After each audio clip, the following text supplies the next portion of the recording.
Ang kwento ni Tomby. Ang kwentong ito ay hango sa totoong buhay. Mula ito sa isa nating tagapakinig. Karanasan ito ni Vico.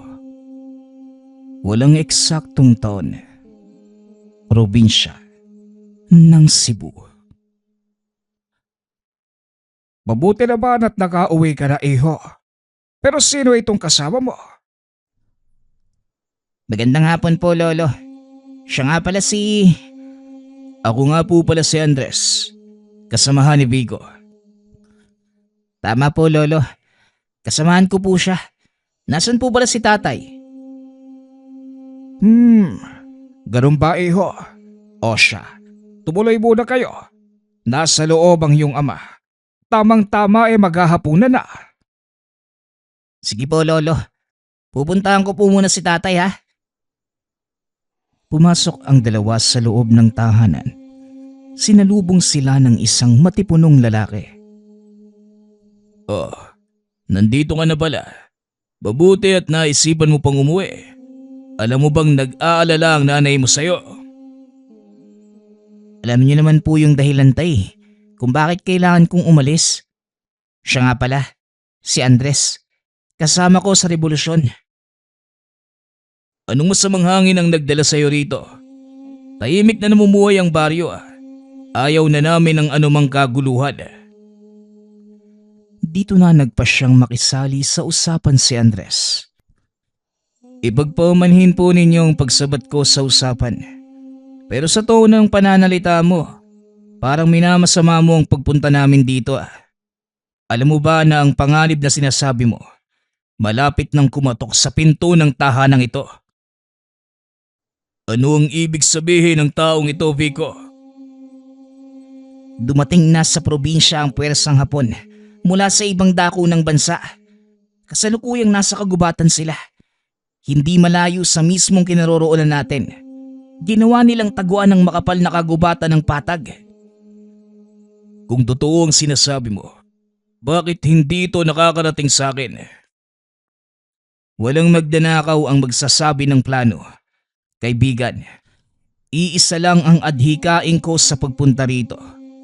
At yun ay pigilan ng mga sundalo sa paglika ng anumang kaguluhan at sirain ang kapayapaan ng lugar na ito. Tama ka. Kahit ang mga Espanyol, hindi kami nagawang pasukin. Pinangalagaan namin ang kapayapaang ito sa loob ng mahabang panahon. Walang pinagkaiba ang mga Hapon kung nagawa naming pangalagaan ng baryo laban sa Espanyol. Bakit hindi namin yung kayang gawin laban sa mga Hapon? Ibang taktik ang ginagamit ng mga Hapon. Mas malakas ang kanilang mga armas. Mas matalino kaysa sa mga Kastila. At may mga mas mataas na kasanayan pagdating sa pakikipagdigma. Wala silang awa. Minsan ko nang nakaharap ang ilan sa kanilang mga sundalo. Kaya ako nasasabi ito sa'yo. Kung gayon, bakit si Vico ang pinili mong sumama? Ang anak mo, isa sa pinagkakatiwalaan ng samahan. Bukod doon, dito siya pinanganak sa kabundukan ng Cebu. Kaya malaki ang tiwala kung alam niya ang pasikot-sikot ng kagubatan. Malaki ang tiwala ko kay Vico pagdating sa nabigasyon sa loob ng kagubatan. Ngunit kung totoo man ang sinasabi mo, delikado ang pumasok doon nang walang sapat na paghahanda. Yan mismo ang dahilan kung bakit kailangan kong pasukin ang kagubatan ng patag. Hindi ko alam ang eksaktong lokasyon ng kanilang kuta at kung ilan ang bilang nila at kung ano ang mga armas na dala ng mga Hapon. Lahat yon kailangan kong malaman para makapaghanda sa posibleng mangyari. Nauunawaan ko ang gusto mong sabihin. Pero bakit kailangan mong idamay ang anak ko? Tatay, sarili kong kagustuhan ang samahan sa loob ng kagubatan si Andres. Kaya wag mo siyang sisihin. Pasya ko ang sumali sa revolusyon at bahagi ito ng aking tungkulin bilang sundalo ng ating bayan. Sundalo? Nadidinig mo ba ang sinasabi mo, Vico? Hindi ka sundalo. Ni hindi ka nga kilala ng gobyerno na naglilingkod kayo sa kanila. Ang tingin nila sa inyo mga tau-tauhan, mga manika na sa oras na wala ng pakinabang, idedispatcha sa tabi. Mababaon sa limot, hindi lang ang katawang lupa. Kailanman, hindi tayo kikilalanin ng pamahalang ito. Mga gerilya tayo, Vico, hindi mga sundalo. Sana lang yan ang tatandaan mo. Gerilya sa tingin ng mga taong nakasuot ng uniforme. Pero para sa kapwa nating magsasaka, tayo'y mga bayani. Hindi ko maunawaan kung bakit ko nadidinig ang lahat ng ito sa'yo, Tay. Nasaan yung alab ng pakikibaka sa puso mo? Isa ka sa mga taong naging katuwang ni Kapitan sa pakikipaglaban sa mga Kastila. Pero bakit parang naduduwag ka? Wala kang karapatang pagsalitaan ng ganyan ng iyong ama, Vico. Hindi naduduwag ang tatay mo, kundi nag-aalala. Unawain mong mabuti ang kanyang mga salita. Oo, Tay. Alam kong nag-aalala kayo. Natatakot din naman ako eh. Pero kailangang maging matatag. Kayo ang nagturo nito sa akin, hindi ba? Tinuruan kitang maging matapang, hindi para magpatiwakal, kundi para mabuhay. At yun mismo ang ginagawa ko, Tay. Lahat ng ito para sa bayan. Para sa kalayaang mabuhay ng payapa. Huwag kang mag-alala, Renante. Sinisiguro ko sa iyo ang kaligtasan ng anak mo. Paano naman akong magtitiwala sa taong hindi ko kilala? Sa kalagitnaan ng pag-uusap ng tatlo, pumasok ng tahanan si Tatang Juanito. Para sa iyong kaalaman, Renante, ang taong kausap mo, walang iba kundi si Supremo Andres. Hindi ba tama ko? Mukhang wala na akong maitatago. Tama ho kayo. Ako nga si Andres. Andres, ang taong tumawag sa hukbo ng mga demonyo para dalhin ang impyerno sa bakuran ng mga Kastila. Paanong buhay ka pa? Yan din ang katanungang hindi ko masasagot. Pero masaya ako dahil ito ang pangarap ko. Pangarap? Anong ibig mong sabihin?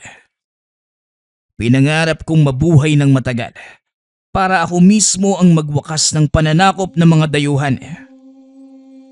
Nagulat ang lahat sa sinabi ni Andres. Maging si Renante, hindi makapaniwalang nasa harapan ang taong sa kwento lamang nadidinig. Sabihin mo sa akin kung ano ang may tutulong ko. So ngayon, wala pa, kaibigan. Hindi namin kailangan ng maraming tao sa misyong ito. Mas maiging kami lamang ni Vico ang pumasok sa kagubatan. Kung ganon, aalalay lang kami dito sa baryo. Mag-aantay ng susunod na hakbang. Mas mainam kung mananatili tayong tahimik. Nang sa ganon, hindi mabisto ang mga plano ko. Sisimulan namin ni Vico ang misyon bukas ng umaga. Kailangan ko ng detalyadong daan maliban sa pangunahing landas papasok sa gubat. Ba ituturo na ni Vico ang daan sa'yo? Dito lumaki at nagkaisip ang batang yan. Kagaya ng sinabi ko, Supremo, kabisado ko ang lugar na ito na parang likod ng palad ko. Kaya wala kang dapat ipag-alala. Kung ganun, magpahinga na tayo ngayong gabi para makabawi ng lakas. Nang matapos ang pag-uusap, naghanda ng makakain si Tatang Juanito. Kaunting kwentuhan tungkol sa mga nangyari at kumustahan. Matapos nagpahinga na ang mga ito. Kinabukasan, maagang nagising ang binata at naghanda para sa kanilang misyon. Habang nag-aantay ito kay Andres, napatingin ito sa kabundukang nababalot ng makapal na hamog. Napakalamig din ng hangin ng mga sandaling yun. Ngunit isang kahina-hinalang tanawin ang nakaagaw ng pansin ng binata. Nasipat nito ang tila malaking siga sa gawing paanan ng mismong bundok na kanilang pupuntahan. Malapit ito sa talon.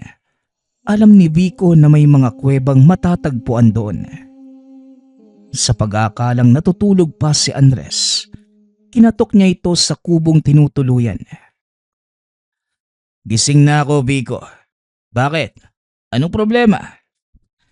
Mukhang alam ko na kung saan naglulungga ang mga sundalong dayuhan supremo. Paano kang nakakasiguro? Sa gawing paanan ng bundok na yon, malapit sa talon, may ilang kuweba na maaaring magkanlong ng maraming tao. Medyo matarik din yung daan paakyat, kaya walang masyadong nagpupunta. Habang hinihintay ko kayo, nakita kong may liwanag na tila nagmumula sa siga. Hindi ako maaaring magkamali. May tao sa lugar na yon. Kung ganun, maghanda ka at yun ang una nating pupuntahan. Dali-daling nag-ayos ng kagamitan si Andres. Saktong paalis na sila nang lumabas ng kubo si Renante. Lalakad na ba kayo, Vico? Bakit hindi muna kayo mag-agahan? Hindi na putay. Alam ko na kung saan maaaring nagtatago yung mga sundalong Hapon. Kailangan naming puntahan ang lugar sa lalong madaling panahon.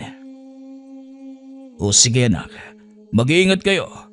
Kung sakaling may mangyaring hindi maganda, alam mo na ang gagawin. Opo tay, ako na pong bahala. Tumuloy ang dalawa sa paglalakbay. Mahigit kalahating oras na lakaran bago narating ang ibabang bahagi ng nasabing talon.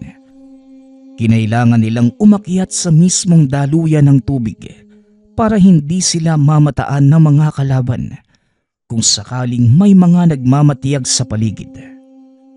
Ilang sandali pa, narating na mga ito ang isa sa mga yungib. Nakita ni Vico ang mga bakas ng sapatos. Positibo ang binata na pag-aari ng mga sundalo ang bakas na yun. Bago lamang ang mga ito at papunta sa iisang direksyon. Supremo, tinatayang nasa mahigit 30 katao ang nandito.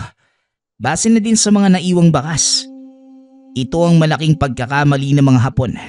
Masyado silang kampante na hindi matutuntun yung kanilang kinaroroonan. Sundan natin ang mga bakas. Nang malaman natin kung alin sa mga kuwebang yan ang kanilang pinagtataguan. Hindi na kailangan, Supremo. Alam ko kung saan sila eksaktong nakahimpil. Isang kuweba lang ang maaaring magkanlong ng napakadaming tao.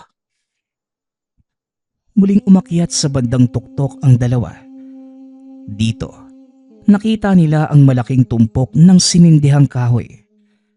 May ilang nakabantay na sundalo. Ngunit ang nakakapagtaka, halos walang armas ang mga ito. Hindi sila nahirapang marating ang mismong lugar. Teka, Supremo, parang may mali. Bakit walang patibong sa paligid? Maaring nakampante ang mga Hapon na walang susugod sa kanila sa lugar na ito. Kaya hindi nila kailangang maglatag ng mga patibong. Dito ka lang, Vico. Alam mo na ang gagawin kung sakaling hindi umayon sa plano ang lahat. Malinaw, Supremo. Lumabas mula sa pinagtataguan si Andres. Naglakad papunta sa mga sundalong nagbabantay. Nataranta ang mga ito nang makita ang lalaki.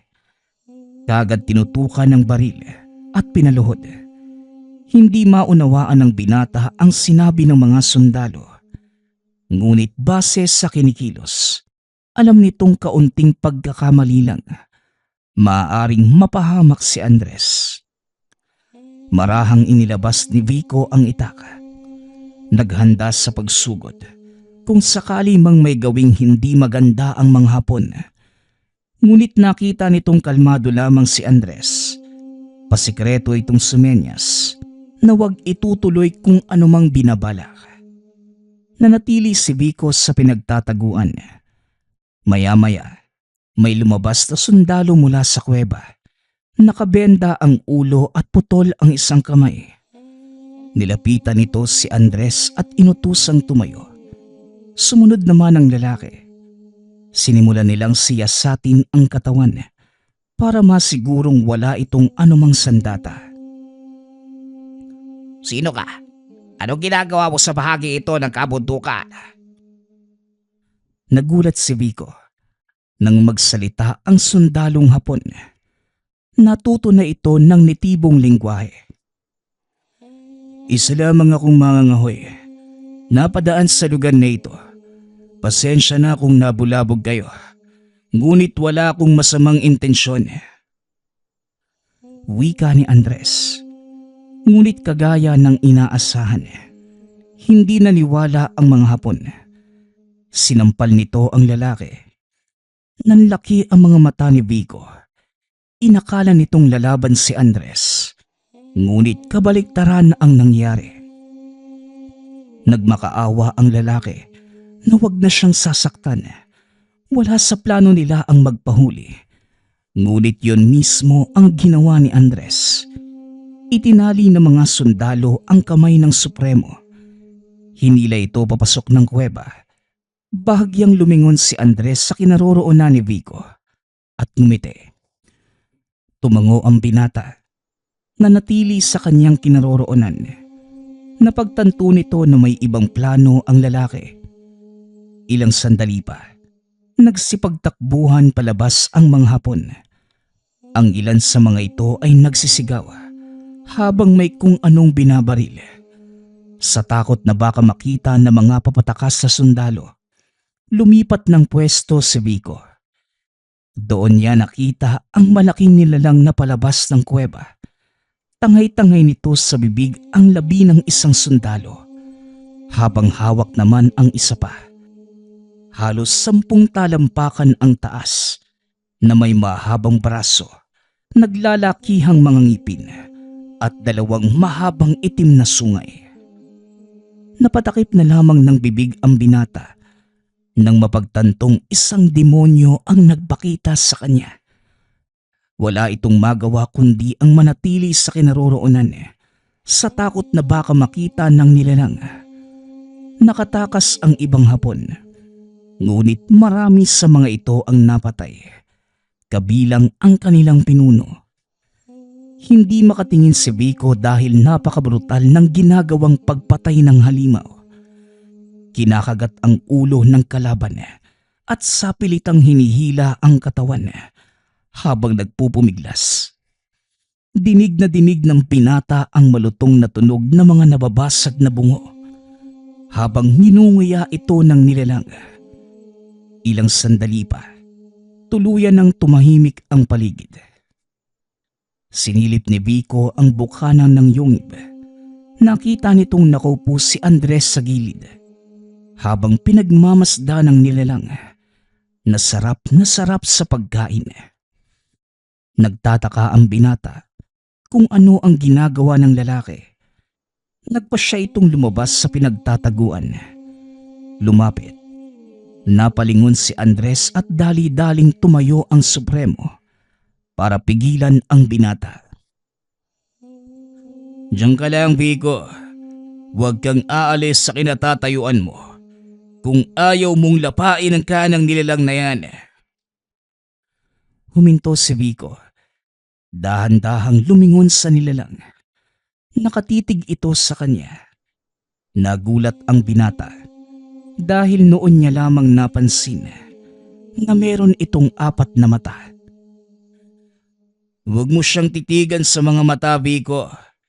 Nababasa niya ang laman ng puso mo. Kung may masama kang hangarin, malalaman ito ng nilalang. Teka, anong uri ng nilalang ito, Supremo? Mamaya ko na ipapaliwanag sa'yo. Sa ngayon, manatili ka munang nakatayo dyan. Hayaan mo siyang matapos kumain. Halos 2 oras na nag-antay ang binata sa nilalang. Nang matapos kusa itong naglaho, biglang napaupo si Vico dahil na din sa pangangalay ng binti at sobrang takot. Ayos ka lang ba, Vico? Tumayo ka na dyan. Babalik na tayo sa baryo. Tapos na ang misyon natin dito. Sandali lang, Supremo. Hindi niyo pa sinasabi sa akin kung anong uri ng nilalang ang nakita ko at saan ito nanggaling. O sige, total nagawa na din naman natin ang dapat gawin. Magpahinga na muna tayo. Sasabihin ko sa'yo kung ano ang nilalang na yon at saan ang galing. Pinaliwanag nito kay Vico ang mga nangyari. Ang nilalang na yon, isa sa mga halimaw na naninirahan sa lugar. Nagawa niya itong tawagin sa pamamagitan ng tangang mutya. Kung ganon, alaga po ninyo yung nilalang na yon, Supremo? Hindi sa alaga. Ang nilalang na yon, nilika mula sa takot, galit, kasakiman. Manifestasyon ito ng lahat ng negatibong emosyon na dinala ng mga sundalo rito. At para lubos mong maunawaan ang lahat, bakit hindi mo pasukin ang yungib? Bagaman natatakot, tumayo ang binata upang tignan ang laman ng yungib. Para na din maunawaan nito ang lahat ng sinasabi ni Andres. Kinuha ng binata ang sulong nakatayo sa tabi ng pasukan. Tumuloy na sa pagpasok. Sa bungad pa lang, sinalubong na si Vico ng nakakasulasok na amoy. Napakabigat na pakiramdam. Napakadilim sa loob ng yungib. Nakakabingi ang katahimikan. Ngunit nagpatuloy ang binata sa paglalakad. Hanggang sa natalisod ito sa isang bagay na nakaharang sa daan. Nabitawan nito ang dalang sulo. Bumagsak sa natapong langis dahilan para magliyab ang buong sahig ng kuweba. Nanlaki ang mga mata ng binata nang makita ang patay na katawan ng mga kababaihan. Ilang sundalong Pilipino, maging sanggol na tinuhog sa bayoneta ng mga Hapon. Lalong nagimbal si Vico nang makita ang isang pamilyang pinagdikit-dikit gamit ang mga patalim. Nakatarak ang mga ito sa katawan na tila inihaw na karne. Napatakip na lamang ng bibig ang binata sa buong buhay nito. Dito pa lamang nakasaksi ng ganong kabrutal na pagpatay. Hindi na nakatiis ang binata. Dali-dali itong lumabas ng kuweba upang balikan si Andres. Nakita naman ito na hindi maipinta ang pagmumukha ng binata. Oh, anong nangyari sa'yo? Bakit parang takot na takot ka? Mga hayop sila. Hindi na sila naawa sa mga sanggol at kababaihan.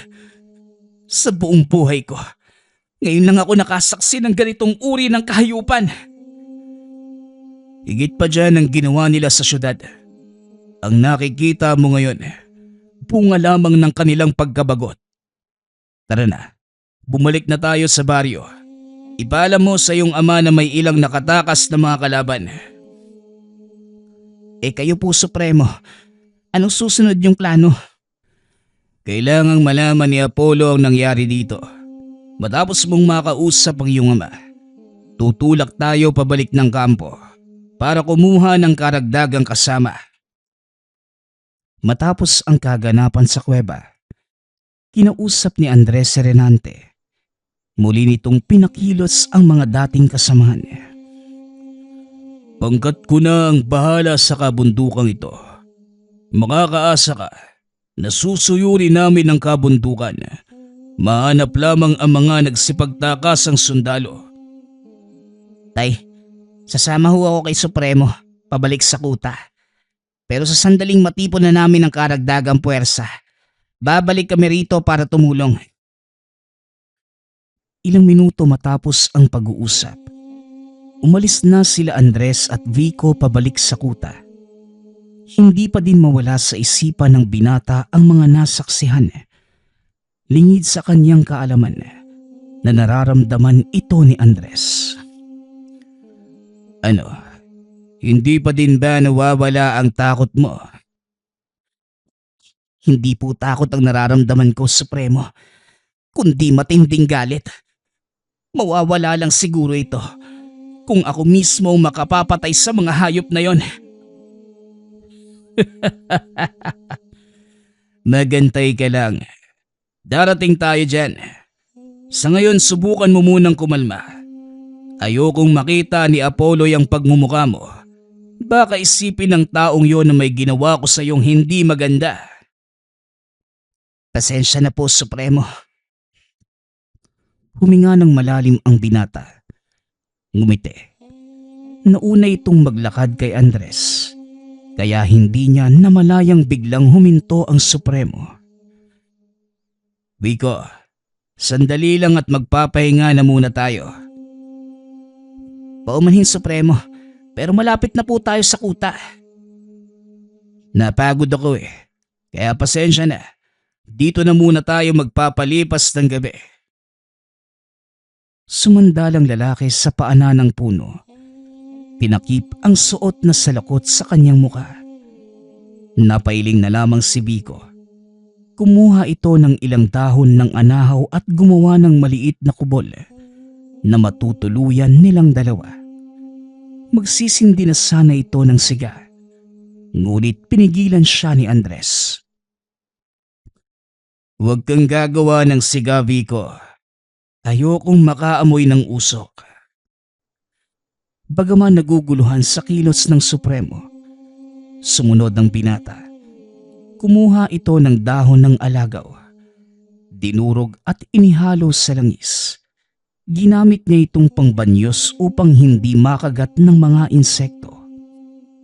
Nanatiling tulog si Andres, habang si Vico naman patuloy lamang nakikiramdam sa paligid. Malayo sa mismong kalsada ang pinagkampuhan, kaya hindi sila bastang makikita kung sakaling may dumaan. Maya-maya pa, nakaramdam si Vico ng marahang yapak na mga taong paparating. Binunot ng binata ang itak. Tinignan kung saan nanggagaling ang mga yabag. Hanggang sa nakita ang figura ng mga taong papalapit sa kanila. Akmang tatayo na sana si Vico para sumugod, nang bigla itong hinawakan ni Andres sa laylayan ng damit. Huwag kang padalos-dalos, bata. Baka kumalat ang lamang loob mo sa gubat. Nilingon ng binata ang mga figura. Saka pa lamang napagtanto na hindi tao ang mga papalapit. Teka, anong mga nilalang yan, Supremo? Tangla ang tawag sa kanila. Huwag kang gagalaw. Dahil hindi nila nakikita ang mga bagay-bagay na hindi kumikilos. Dumapa ka sa lupa. Nang sa ganon hindi ka nila maaamoy. Dumapa ang binata. Hinayaang lampasan sila ng mga nilalang. Napansin ito na hindi nga sila nakita. Nang makalayo na, saka pa lamang tumayo si Andres at nagsindi ng sigarilyo. Mas delikado pa sa aswang ang mga nilalang na yun. Kung sinugod mo sila, malamang hindi ka nasisikatan ng araw. Hala, sige na. Magsindi ka na ng siga. Puno na ng pantalang binti ko. Matapos yun, muling bumalik sa pagtulog si Andres. Gayon din si Vico. Kinabukasan, nagpatuloy ang mga ito sa paglalakad. Hanggang sa makarating sila sa mismong kuta. Kinausap ni Andres si Apollo. Dali-dali itong nagpatawag ng pagpupulong. Mula sa malalayong lugar ang ilang kasapi. Kaya hinintay muna nila ang mga ito. Gabi na nang makapagsimula sa pag-uusap. Nagpasya si Vico na wag nang sumali. Alam niya ang detalye ng susunod na misyon. Pinagpahinga din ito ni Andres. Alam niyang matinding pagod ang pinagdaanan ng binata. Kinabukasan, paglabas ng kubo, nakita nitong nakahanda na ang mga tauhan ni Andres. Hinanap ni Vico ang lalaki. Natagpuan niya itong nakikipag-usap kay Apollo. Oh, nandito na pala yung bagong alalay mo eh. Kumusta, Vico? Nakapagpahinga ka ba ng maayos? Opo, Senyor. Supremo, Sila ba yung kasama sa atin pabalik sa patag? Oo, sila nga ang sasama sa atin. Magsisilbing bantay sa paligid ng baryo. Dahil sa nangyari, siguradong gutom ang inabot na mga yun. Sasalakayin nila ang pinakamalapit na pamayanan. Paniguradong marami ang mapapahamak pag nagkataon. Yan din po ang iniisip ko. Pero sa kasalukuyan nilang bilang, mahihirapan silang pasukin ang baryong pinamumunuan ng tatay ko. Huwag kang magpakampante. Tuso ang mga Hapon, Vico. Kahit kakaunti ang bilang nila, nagagawa nilang wasaki ng isang buong baryo. Hindi ko pa nagawang makipagsagupaan sa kanila. Nagsilbi lamang akong tagamanman noong nadistino ako sa syudad. Pwes, ngayon mo mararanasang makipaglaban sa mga sundalong Hapon kung sakali. At babalaan na kita, Vico. Mas malakas ang pagnanais nilang magtagumpay at makaligtas dahil nasa bingit na sila ng pagkatalo. Nauunawaan ko, Supremo. Dahil kung ako ang nasa kalagayan nila, gagawin ko din ang lahat para makabalik sa lupa kong pinagmulan. Mabuti naman kung ganun. Maghanda ka na. Pagkagat ng dilim, lalakad na tayo. Hinangaan ng husto ni Vico ang kakaibang pag-iisip ni Andres. Napagtanto din ng binata ang dahilan kung bakit siya kinilalang supremo ng kilusan. Nakatingin lamang si Vico sa kanya habang nagpapaliwanag ito sa mga tauhan. Laking gulat ng binata nang bigla siyang tapikin ni Apollo sa balikat. O ngayon, nakilala mo na ng husto si Andres. Anong masasabi mo? Kayo po pala, senyor. Sa totoo lang po, hindi pa ganong kalalim yung pagkakakilala ko kay Supremo. Marami pa akong hindi alam tungkol sa kanya. At siguro, mas mabuti nang manatiling ganon. Tama ka. Masalimuot yung buhay ng taong yan. Iba yung kinalakihan niyang mundo. Nagkamalay si Andres sa isang pamayanang nababalot ng karahasan. Ito yung naging dahilan kung bakit naging matatag siya at naging isang mahusay na pinuno. May kakaibang kakayanan si Supremo, no? Nasaksihan ko mismo kung paano niya itong ginamit. Pero ang hindi ko maintindihan, saan nanggagaling yung kakayanan yun? Bago pa man maging supremo ng kilusan si Andres, naging mag-aaral siya ng isang mahusay na manggagaway. Nakilala ko yung taong yan sa isang baryo sa Iloilo. Pareho kaming bagong salta sa lugar. Iisa lang ang layunin. Yun ay sumapi sa revolusyon. Halos hindi nagsasalita yung taong yan. Pero makikita mo sa mga mata niya na buo ang loob sa naging pasyang pagsama sa kilusan. Dagdag pa nito, silang dalawa lamang ang pinakabata sa mga sumali. Payat ang pangangatawa ni Andres noon. Ngunit sa kabila ng patpating katawan, pinahanga nito ang mga nakakatanda nang malampasan ang lahat ng pagsasanay at maipasa ang pagsubok. Si Andres ang kauna-unahang batang kasapi ng kilusan. Samantalang si Apollo naman, nagsilbi muna bilang katulong sa kusina. Nagpakita ng sunod-sunod na tagumpay ang binata. Kalaunan, ginawa itong kapitan ng isang hukbo. Kinuha niya si Apollo bilang tauhan. Dito nagsimula ang mas marami pa nilang tagumpay laban sa mga dayuhang mananakop. Yung kwento tungkol sa mga nasunog na Kastila, totoo po ba yun? Oo, totoong lahat ng yun. At ako ang buhay na saksi sa mga nangyari. Pero malaki yung naging kabayaran ng tagumpay na yun. Kinuha ng tinawag na demonyo ang kalahati ng kanyang kaluluwa. At ang markang nasa katawan niya ang patunay. At nagsisilbing paalala na hindi na buo ang pagkatao ni Supremo Andres. At ayokong kinakaawaan ako dahil doon. Kaya wag na wag kong madidinig sa iyo yon, Vico, na nababahag ka sa akin. Huwag kang mag-alala, Supremo. Dahil hindi mo madidinig sa akin ng salitang awa, hinahangaan kita dahil bibihira ang taong gagawin ang ginawa mo. O ikaw, Apollo, ano na naman ang sinabi mo sa taong ito? Wala naman, Supremo. Handa na ba yung mga tao? Oo, at ikaw na lang ang hinihintay nila. Kaso mukhang abala ka pa eh. Dispensa, Supremo. Handa na din ako. Nag-aantay na lang ng inyong huling utos. Pagkagat ng dilim, lalakad na tayo. Kinahapunan, tumulak ang pangkat papunta sa patag. Tahimik na nagmarcha ang mga ito hanggang sa marating ang kabundukan. Pansamantalang nagkampo sa paanan ng mga ito. Inantay ang pagsikat ng araw bago tuluyang pumasok ng kagubatan. Supremo, bakit hindi tayo tumuloy?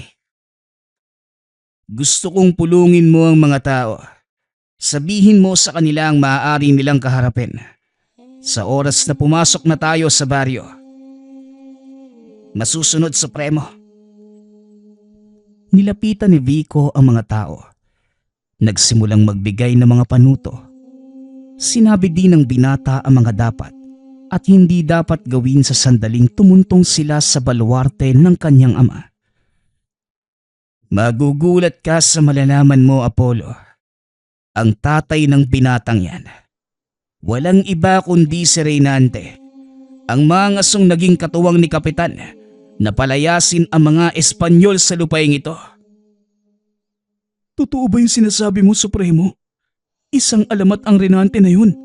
Siya yung kaisa-isang tao na lumaban at pumatay na mahigit 20 gwardya sibil sa isang pag-atake sa bayan. At ang baluarteng papasukin natin, baryo ng mga mangaso at batikang manunugis. Si Vico ang higit na nakakaalam sa takbo ng isipan ni Reynante. Kaya siya ang hinahayaan kong makipag-usap sa mga tao. Ilang sandali pa, natapos na si Vico sa pakikipag-usap. Inutusan nito ang mga taong magpahinga. Ang ilan ay nanatiling gising upang magbantay. Pagsapit ng umaga, tumuloy na sila sa pagpasok sa kagubatan. Naglakad ang mga ito sa isang linya sa pangunguna ni Vico. Kabisado ng binata ang mga patibong na inilatag ng kanyang ama sa lugar. Simula sa bukana hanggang sa mismong baryo ay punong-puno ng nakakamatay na patibong. Ang ilan sa mga ito ay nasira na ng mga Hapon nung una silang dumaan. Nakasabit pa sa puno ang bangkay ng ilan sa mga sinawing palad. Talaga palang mahusay sa depensa itong si Reynante, no? Hindi ko akalaing buhay pa ang taong yun sa loob ng mahabang panahon. Wala akong nadinig tungkol sa kanya.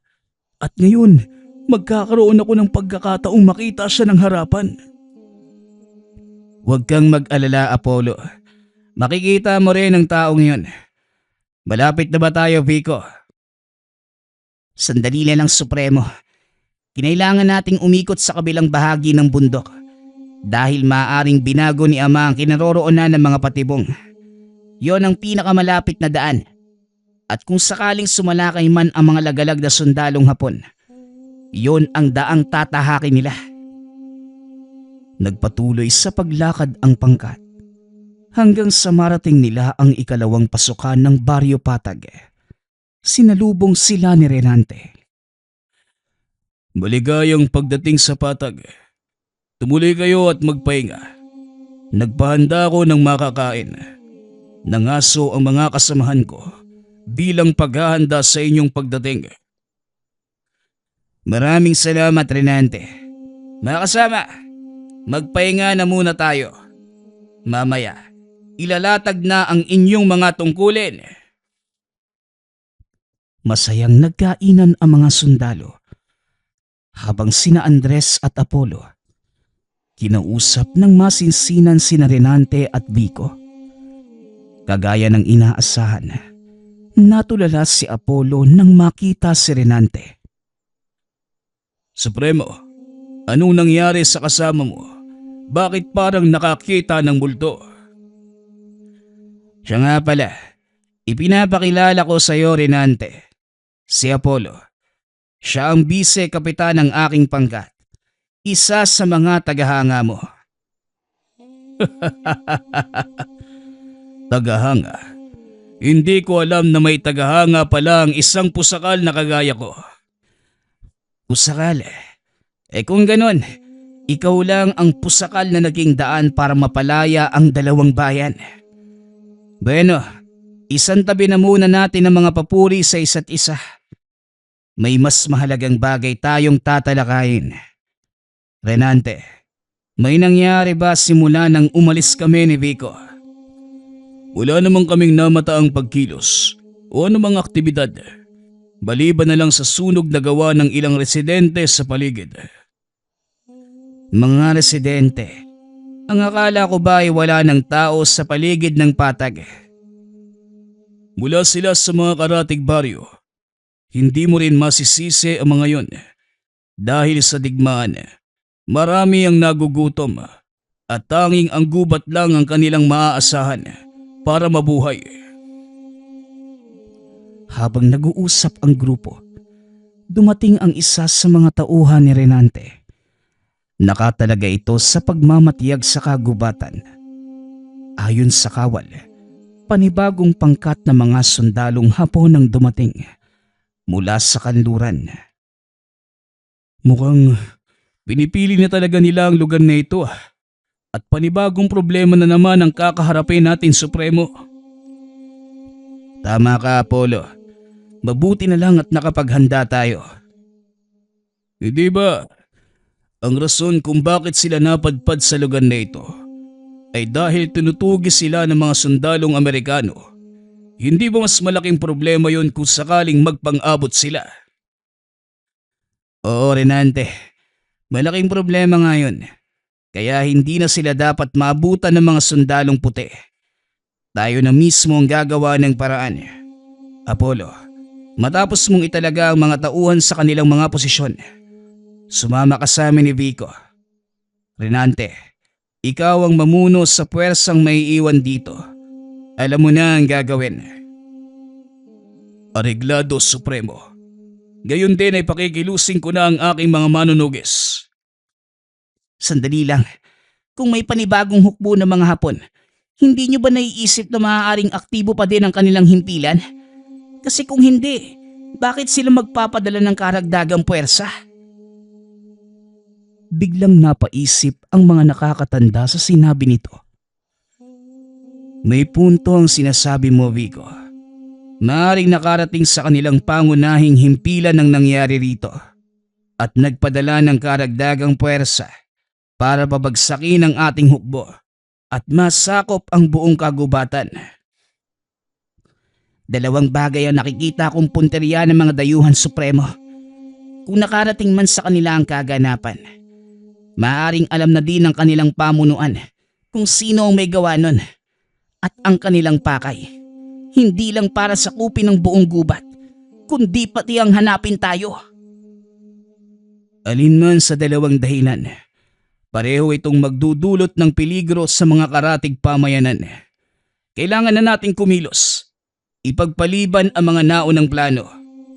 Vico, sasama ka sa akin. Sasalubungin natin ang paparating na puwersa. Nasusunod, Supremo. Supremo, nais ko din pong sumama nang maitala ko ang mga pangyayari. Maitala? Senyor Apollo? Isang manunulat si Apollo bago pa man siya maging revolusyonaryo. Parehong tapang at utak ang ginagamit niya para makibaka. Siya din ang nagpasiklab ng revolusyon sa ibang bayan sa pamamagitan ng kanyang mga akda sa periodiko. Manunulat na humahawak ng baril pero pumapatay gamit ang kanyang panulat. May kailangan pa ba kaming malaman tungkol sa iyo, Senyor Apollo? Masyado mo namang pinapalapad ang tenga ko, Andres. Libangan ko lang yung pagsusulat. Hindi ko nga akalaing makakarating ito sa mga pahayagan. Sige na, kumilos na tayo at tumatakbo ang oras. Dali-daling umalis ang tatlo para salubungin ang puwersa ng kalaban. Hindi nagtagal. Nakita nila ang mga ito sa ibaba ng lambak. Nasa bandang taas sila, kaya hindi napansin ng mga naglalakad na sundalo. Base sa kanilang ayos, hindi sila yung mga tipo ng sundalong tumatakas mula sa mga kalaban. Tignan mo, matataas na kalibre ng armas ang dala nila. Sigurado kong ang mga kahon na yan, pampasabog. Isa lang ang ibig sabihin nito. Tama nga ang sinabi mo, Vico. Ngayon ang kailangan nating gawin, humuli ng isa sa kanila para makapiga tayo ng impormasyon. Pero teka, sino sa inyo ang marunong ng kanilang salita? Ipaubaya mo na sa akin ang pagtatanong. O sige, kung ganun, tayo na Vico. Gusto kong makita ang husay mo sa pagtugis. Ngayon ka magpakitang gilas sa akin. Ariglado Supremo. Dali-daling tumayo ang binata. Tumakbo pababa ng lambak. Sinundan naman ito ng dalawa. Ngunit nakadistansya ang mga ito para hindi mamataan ng mga kalaban ang kanilang mga kilos. Mabilis na narating ni Vico ang kinaroroonan ng mga sundalo. Inilabas nito ang kanyang sumpit na may mga balang pampatulog. Tinira ang isa sa mga pinuno. Noong una ay tila wala itong naramdaman. Ngunit makalipas ang ilang minuto, bumagsak ito. Ito ang nagsilbing pagkakataon para kay Andres. Palihim nitong hinila ang ilang sundalo papunta sa sukal. Hindi alam ng mga kalaban kung sino ang umaatake at saan ito nagmumula. At dahil nabulabog, walang tigil na nagpaputok ang mga sundalong Hapon. Ngunit hindi nila alam kung saan naroroon ang mga kalaban. Huwag nyo nang pag-aksayahan ang pagod ng mga yan. Vico, siguraduhin mo ang kaligtasan ng opisyal na tinira mo ng sumpet. Kailangan natin siya ng buhay. Ako nang bahala sa mga natitirang sundalo. Wika ni Andres. Nakita ni Vico ang kakaibang ngiti sa mukha ng Supremo. Naglakad ito palapit sa mga sundalo. Natahimik ang lahat nang makita ang lalaki. Tinutukan nila ng baril si Andres. Binala ang wag lalapit. Ngunit hindi ito nagpatinag. Hawak-hawak nito ang mutya habang may kung anong ibinubulong. Maya-maya pa, biglang nagdilim ang paligid. Tinakpa ni Apollo ang mga mata ni Vico. Bakit, senyor? Ano hubang nangyayari? Mas makakabuti kung hindi mo na makikita ang magaganap. Baka hindi kayanin ng sikmura mo eh. Marami na ho akong nasaksihang patayan. At ako mismo, maraming buhay ang nasawi sa aking baril. Marami na ding ulo ang dinurog nito. Kaya ano pa bang hindi kakayanin ng sikmura ko? Magtiwala ka sa akin, Vico. Hindi ito ang tanawing gugustuhin mong makita. Ngunit pilit tinanggal ni Vico ang kamay ni Apollo. Wala na itong nagawa pa, kundi hayaan itong makita ang gagawin ni Andres. Nanlaki ang mga mata ng binata nang makita ang isang munting nilalang na paikot-ikot sa mga sundalo.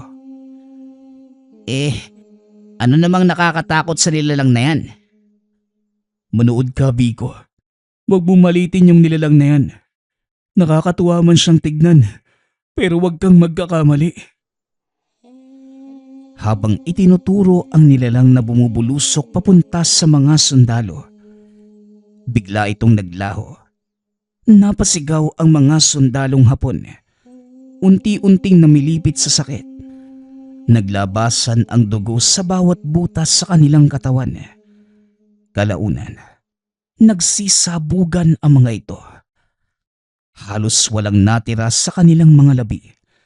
Maging sa mukha ni Vico, kumalat ang pinaghalong laman at dugo ng mga sundalong Hapon. Nasuka ang binata at hindi makapaniwala sa nakita. Teka, ano bang nilalang yan? Yun ang tinatawag na gawang-gawang. Sila ang mga nilalang na may hahalin tulad sa lambana. Pero mas mapanganib sila dahil kaya ng mga nilalang na yun na tunawin ang kanyang katawan at isama sa hangin. Kapag nalanghap ito ng mga kalaban, mula sa loob, unti-unti silang papatayin. Ngayon lang ako nasuka sa buong buhay ko. Hindi ko akalain yan na makikita ko. Bitbitin mo na yan at bumalik tayo sa kampo. Wika ni Andres. Hindi na nakapagsalita pa si Vico. Dali-daling binuhat ang opisyal. Dinala sa baryo. Itinali ito sa upuan at hinintay na magising. Maya-maya ay nagkamalay na ito. Sinimula ni Andres ang pagtatanong. Apollo, isalin mo ang lahat ng sasabihin ko sa taong ito. Unang katanungan, nasan ang kanilang kampo? Isinali naman ni Apollo ang sinabi nito. Ngunit wala silang nakuhang kasagutan. Matigas ang isang to. Mukhang mahihirapan tayo. Isang beses pa, Apollo. Tanungin mo siyang ulit. Inulit ni Apollo ang tanong. Ngunit wala pa din silang nakuhang kasagutan. Ayan po ninyo akong magtanong, Supremo. Senyor Apollo, maaari mo bang itanong sa taong ito kung ano ang nangyari sa kanilang kampo? Sinunod naman ni Apollo ang sinabi ni Vico. Sa pagkakataong yun, nagkwento ang Hapon. Ayon dito, kakalapag pa lamang nila sa bansa nang salakayin sila ng mga sundalong Amerikano. Napilitan ang pangkat na umalis sa lugar. Pinili ang kabundukan ng Patag upang pagtaguan. Alam mong hindi kayo makakatakas sa kamay ng mga gerilya. Kahit saan man kayo magpunta, sinayang nyo lang ang mga buhay ninyo. Sabihin mo yan sa kanya, Apollo. Isinali ni Apollo ang sinabi ni Andres. Nagulat ang mga ito sa sinagot ng sundalo. Ayon sa kanya, wala daw silang pinangihinayangan at kahit ano pang gawin ng mga Amerikano, itutuloy pa din nila ang kanilang imperyo ng pananakop. Bigayin mo na ang taong yan nang malaman na natin ang kanilang kinaroroonan. Itinuloy ni Vico ang pagtatanong. Ngunit hindi pa din ito sinabi ang kinaroroonan ng kanilang pangunahing himpilan sa probinsya. Ay nako. Mukhang abutin tayo ng siyam-siyam dito. Lumabas kayo, Vico. Apollo, ako nang bahala. Lumabas ang dalawa. Ilang minuto ang nakalipas. Nagsisigaw ang opisyal, kaya dali-daling pumasok ang mga ito. Magsasalita na yata ang isang to. Kausapin mo na, Apollo. Nauubusan na ako ng pasensya eh. Lumabas ng kubo si Andres. Ilang sandali pa ang nakalipas. Sumunod si Vico.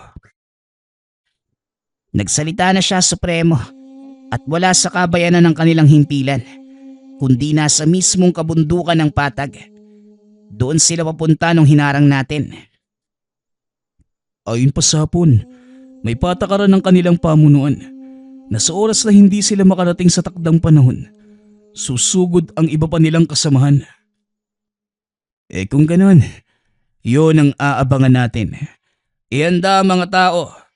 Protektahan ang baryo. Nagsagawa ng barikada ang mga kasamahan ni Renante. Paikot sa baryo, gamit ang mga sako ng buhangin. Kahit papano, may mga naitabi din silang matataas na kalibre ng baril na nakuha sa mga sundalong napatay. Ilang sandali pa, dumating na ang kanilang hinihintay. Nagsilabasan mula sa kagubatan ang mga sundalong Hapon. Pinaulanan sila ng bala. Gumanti ng putok ang pangkat ni Renante. Samantalang si Andres naman at ang ilan sa mga tauhan sumugod mula sa likod. Kasakasama nito sina Vico at Apollo. Nakikita nilang walang laban ang kanilang pinagsamang puwersa sa isang buong batalyon ng mga Hapon. Hindi ko na paaabutin pa sa bayan ang alingaw-ngaw na mga putok ng baril mula sa lugar na ito. Tumayo si Andres. Hinawakan ang kanyang mutya. Nagbubulong ito ng kung ano. At habang ginagawa yon, ipinapaliwanag ni Apollo kay Vico ang tungkol sa hawak nitong gamit. Ayon kay Apollo, ang mutsyang tanga nito ay tinatawag na ngipin ng demonyo. May kakayanan itong tumawag ng mga nilalang at mapasunod ang kanyang mga utos. Lumabas mula sa ilalim ng lupa ang dalawang malalaking bulate. Gumapang ang mga ito papunta sa kinaroroonan ng mga Hapon. Pinagbabaril ng mga sundalo ang nilalang. Nadurog ang mga katawan. At sa halip na mamatay, lalong dumarami at isa-isang pumapasok sa bunganga ng mga sundalong Hapon. Huminto sa pagkilos ang mga ito. Binunot ang kani-kanilang mga bayoneta. Kinitil ang mga buhay. Nakita ito ng mga kasamahan ni Andres. Nagtaka ang mga ito kung bakit ginawa yun ng mga kalaban. Mahirap na. Baka kung ano pa ang mangyari sa lugar na ito. Napakalayo sa bayan.